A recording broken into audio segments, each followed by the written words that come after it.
नमस्कार दर्शकों। तो बिना आपका समय गंवाए आपकी समय की कद्र करते हुए चलते हैं सीधे उसी मुद्दे पर जिसके लिए आपने इस वीडियो को खोला है। तो आज की इस वीडियो में हम जानेंगे आईबीपीएस क्लर्क 2024 के एग्जाम शेड्यूल के बारे में, उसके प्री और मेंस के एग्जाम्स के बारे में, और साथ ही जानेंगे आईबीपीएस क्लर्क से जुड़ी हुई कुछ बेसिक सी चीज़ें कि इसकी एलिजिबिलिटी क्राइटेरिया क्या है और अन्य बातें। तो चलिए चलते हैं सीधे वीडियो की तरफ। वीडियो हम सरकारी जॉब्स हब .com वेबसाइट पे आए हैं। ये एक ऑफिशियल एक जेन्युइन वेबसाइट है। तो ये है शायद मैं ये उम्मीद करता हूँ इस वीडियो को शुरू करने से पहले कि आप आईबीपीएस के बारे में जानते होंगे। अगर आप आईबीपीएस के बारे में नहीं जानते कि ये क्या है, कैसे कैसे इसकी परीक्षा होती है, क्या बताइएगा, मैं इसके बारे में पूरी डिटेल में वीडियो बना दूंगा। और लेकिन अभी इस वीडियो में आपको मैं ये उम्मीद करता हूँ कि आप आईबीपीएस के बारे में जानते हैं और ये भी जानते हैं कि आईबीपीएस हर वर्ष अपनी परीक्षाएं आयोजित कराता है, जिसमें कि वो कई पदों पर भर्ती निकालता है। क्लर्क हो गए, पीओ हो गए, एस हो गए, इन पदों पर भर्ती निकालता है। तो मैं ये समझ के चल रहा हूँ कि आपको इसके बारे में पता है। तो इस साल भी आईबीपीएस ने अपनी लिस्ट निकाल दी है। तो आज की हम जो वीडियो है इसमें ये सब चीजें, इन सब चीजों के बारे में जानेंगे। इन सब चीजों के बारे में हम जानेंगे, है ना। तो चलिए चलते हैं वीडियो की तरफ। तो सबसे पहले हम बात करें कि आईबीपीएस की जो क्लर्क की एग्जाम है वो कब है। तो इसका जो एग्जाम कैलेंडर है उसके अनुसार प्रीलिम्स परीक्षा जो होगी वो आपकी 24, 25 और 31 अगस्त को आयोजित करी जाएगी। 24, 25 बीच में 26, 27, 28, 29, 30 का गैप रहेगा, फिर 31 तारीख, मतलब इन 3 तारीखों में भारत के अलग अलग शहरों में आयोजित करी जाएंगी। ये परीक्षा जो है इसमें मतलब कौन कौन सी बैंक शामिल होंगी ये चलो हम अभी आगे चलते हैं उसमें बात करेंगे। अगर हम इसके एग्जाम के शेड्यूल के बारे में बात करें तो इसकी जो सूचना जो है आएगी वो कब, इसके बारे में ऑफिशियल जानकारी तो वैसे तो आ चुकी है कि ये वाली चीज़ तो आ चुकी है कि ये इस डेट को ये एग्जाम आयोजित करा जाएगा। लेकिन अभी जो है, जो एक पीडीएफ के फॉर्म में, मतलब और जो सारी डिटेल्स होती हैं वह भी नहीं आई हैं। वो अभी जून जुलाई के करीब में आती हैं हमेशा, तो वो तब ही आएंगी। अगर हम इसके ओवरव्यू की बात करें, आईबीपीएस परीक्षा का ओवरव्यू क्या रहेगा, तो जैसे कि आप जानते हैं ये आईबीपीएस क्लर्क का जो ये है, ये आईबीपीएस द्वारा जारी कराया जाता है, बैंकिंग कार्मिक चयन संस्थान। इसमें हम इस वीडियो में जो कवर कर रहे हैं वो हम आईपीएस क्लर्क के लिए कर रहे हैं। वैसे इसमें और भी पद हैं, वो आगे वीडियो आती रहेंगी। इसके लिए आप चैनल को सब्सक्राइब कर सकते हैं। पोस्ट का नाम है आईपीएस क्लर्क। इसमें जो कुल रिक्त पद हैं अभी वो नहीं आए। हालांकि अभी तारीख, प्रारंभिक परीक्षा की प्रीलिम्स की तारीख आ गई है, लेकिन अभी कुल रिक्त पद कितने हैं वो भी नहीं आए, वो हम आपको आगे ही अवगत कराएंगे। और इसमें जो कुल भाग ले रहे हैं बैंक वो 11 हैं। इसकी जो परीक्षा होती है वो ऑनलाइन ही होती है। भर्ती प्रक्रिया में आपको इसकी प्रीलिम्स और मुख्य परीक्षा में जाना होगा। इसके लिए किसी भी प्रकार का कोई इंटरव्यू नहीं है। इसमें अगर एजुकेशनल क्वालिफिकेशन की बात करें तो आपके पास किसी भी स्ट्रीम में आपने कम से कम ग्रेजुएशन पूरा कर रखा हो। एज लिमिट के बारे में बात करें तो उसमें 20 वर्ष से लेकर 28 वर्ष तक के बीच में रहेगा। आवेदन शुल्क इसका रहेगा SC ST PWD इनके लिए 175 रुपये, और जनरल कैटेगरी वालों और अन्य के लिए 850 रुपये इसका जो आवेदन शुल्क रहेगा वो रहेगा। इसकी आधिकारिक वेबसाइट ये रही। इसको आप हमारी वेबसाइट से जाके भी विजिट कर सकते हैं। आईबीपीएस क्लर्क 2000 परीक्षा की जो तिथियां, उनमें से किस कौन कौन सी तिथि अभी तक जाहिर कर दी गई हैं। प्रारंभिक परीक्षा की तिथि जारी कर दी गई है 24, 25 और 31 अगस्त 2024। और मेंस की जो डेट रहेगी वो रहेगी 13 अक्टूबर 2024। और अभी क्या क्या आना बाकी है, इसकी जो आवेदन जब शुरू होंगे वो तिथि आना बाकी है, आवेदन की अंतिम तिथि भी आना बाकी है। अभी आवेदन की कोई तिथि नहीं आई है, रिजल्ट की कोई डेट नहीं आई है। ये भी जो जून जुलाई में स्कोर कार्ड जब इसका पूरा वो जारी होगा तब इसके बारे में बताया जाएगा, और जैसे आएगा हम अपनी वेबसाइट पर उसको अपडेट कर देंगे। अगर हम इसकी रिक्ति के बारे में बात करें, इसमें कितने रिक्त पद निकल सकते हैं, तो चलिए थोड़ा सा पिछले कुछ वर्षों पे नज़र डालते हैं। अभी 2024 के लिए तो पूरा एक उसमें नहीं आया है, लेकिन अगर हम पिछले की बात करें तो 2023 में कुल 45 मतलब 4545 पद निकले थे। और वर्ष 2022 में 6035, 21 में 7855, 2020 में 2557, और 2019 में, जो कि अभी हाल के 7-8 वर्षों में सबसे अधिक थे, 12075 पद पर भर्तियां निकली थी, जो कि बहुत अधिक थी। इन सब के मुकाबले इस वर्ष देखो क्या हो सकता है, ज्यादा भी निकल आए इस वर्ष। और अगर हम ये देखें कि किस स्टेट में कितनी रिक्तियां थी, तो आप वीडियो को पॉज करके देख सकते हैं थोड़ा सा। और नहीं तो आप वेबसाइट पे विजिट करके इसको देख सकते हैं। अंडमान निकोबार में कुल रिक्त एक पद था, अरुणाचल प्रदेश में, इस तरह से सब में थी।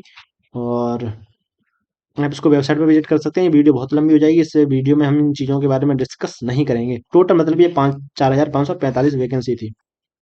उत्तर प्रदेश का हूँ मैं, तो उत्तर प्रदेश में 7,000 क्यों 752 भर्तियां निकली थी, जिसमें अलग अलग मैंने इसमें श्रेणी वाइज सामान्य श्रेणी के लिए कितनी थी, ईडब्ल्यूएस के लिए कितनी थी, ओबीसी के लिए, अनुसूचित जनजाति के लिए और अनुसूचित जाति मतलब SC, ST, OBC, EWS, general के लिए किस राज्य में कितनी भर्तियां निकली थी। अगर हम इसके ऑनलाइन आवेदन की बात करें तो अभी इसका जो यूआरएल वो नहीं आया, यूआरएल आते ही हम यहाँ पर अपडेट कर देंगे, आपके उसके बारे में बताएंगे। आईबीपीएस क्लर्क 2024 के लिए जो आवेदन शुल्क रहेगा वो मैं आपको पहले ही बता चुका हूँ।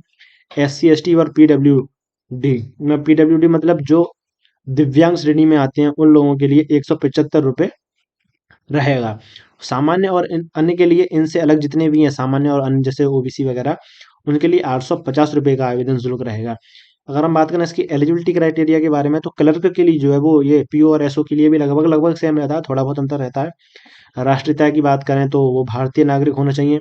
नेपाल और भूटान के नागरिक को भी क्लर्क, आईबीपीएस क्लर्क भर्ती का मौका देता है, लेकिन इसकी कुछ शर्तें हैं, वो भारत सरकार ने उसके ऊपर ठप्पा लगा रखा हो कि हाँ जेन्युइन है, और कई तरह की शर्तें हैं। कोई करता नहीं है वैसे, भारत ने ये अपने संबंधों को प्रगाढ़ करने के लिए कर रखा है। एक तिब्बती शरणार्थी जो स्थायी निवास करने के इरादे से 1 जनवरी 1962 से पहले भारत आया था, वो भी इसके लिए आवेदन कर सकता है। भारतीय मूल का कोई व्यक्ति जो भारत में स्थायी निवास करने के उद्देश्य से बर्मा, पाकिस्तान, श्रीलंका, वियतनाम या किसी भी देश से भारत में आ चुका है और परमानेंट रहता है, वो भी इसके लिए आवेदन कर सकता है।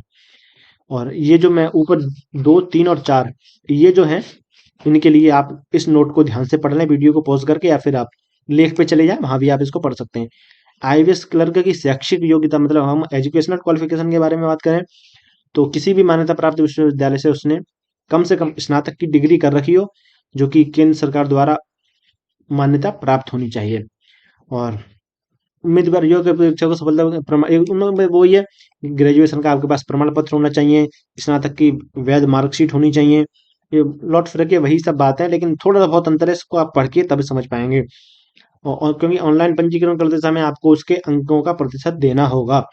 और इसके अलावा क्लर्क की परीक्षा में अगर आपके पास कंप्यूटर का मतलब किसी कंप्यूटर का आपने डिप्लोमा कर रखा हो, ट्रिपल सी या C+, इस तरह का कोई अगर आपने डिप्लोमा कर रखा हो किसी भाषा में, कंप्यूटर टाइपिंग आपकी बहुत अच्छी हो, तो आप उसको भी दे सकते हैं, ये आपके लिए एक बोनस पॉइंट रहेगा। हालांकि कई जगह इसको बिल्कुल अनिवार्य माना जाता है, लेकिन कई जगह इसको बोनस के रूप में देखा जाता है। अगर हम एज लिमिट के बारे में बात करें आईबीपीएस क्लर्क के लिए, तो मैं 20 से पहले ही बता चुका हूँ आपको, 20 से 28 वर्ष है नॉर्मल। लेकिन उसके बाद भी 20 और 28 वर्ष तो सभी के लिए है, लेकिन उसके बाद भी अनुसूचित जाति और अनुसूचित जनजाति मतलब एससी एसटी के लिए अतिरिक्त 5 वर्ष के हैं, मतलब 28 के बाद भी वो 28, 29, 30, 31, 32, 33 वर्ष तक इस परीक्षा को दे सकते हैं। और अन्य पिछड़ा वर्ग मतलब जो ओबीसी है वो 3 वर्ष इसके लिए अतिरिक्त छूट है। नॉन क्रीमी लेयर ये लगभग लगभग भैया ये कोई एक बस एक शब्द है। दिव्यांग व्यक्ति जो रहेंगे उनके लिए 10 वर्ष अतिरिक्त छूट दी गई है।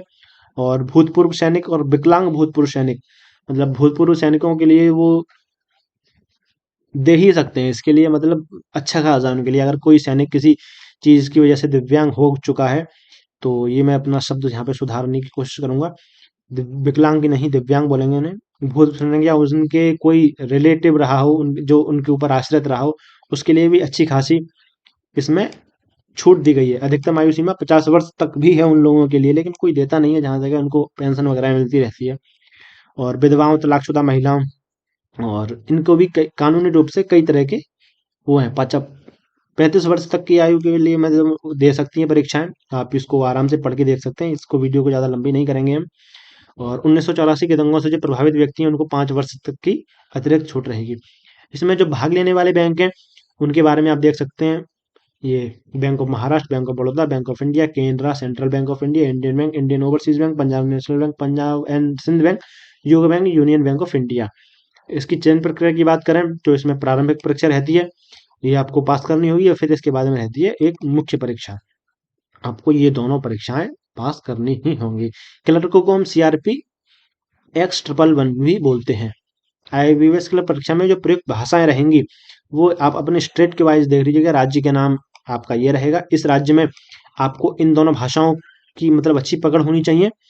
और आंध्र प्रदेश में आप इस तरह से आप लेख पे जाके देख सकते हैं दादा आप किस राज्य के से संबंध रखते हैं। कर्नाटक के लोगों को अंग्रेजी, हिंदी, कन्नड़ और कोंकणी ये भाषाएं इनमें अच्छी पकड़ होनी चाहिए उनको।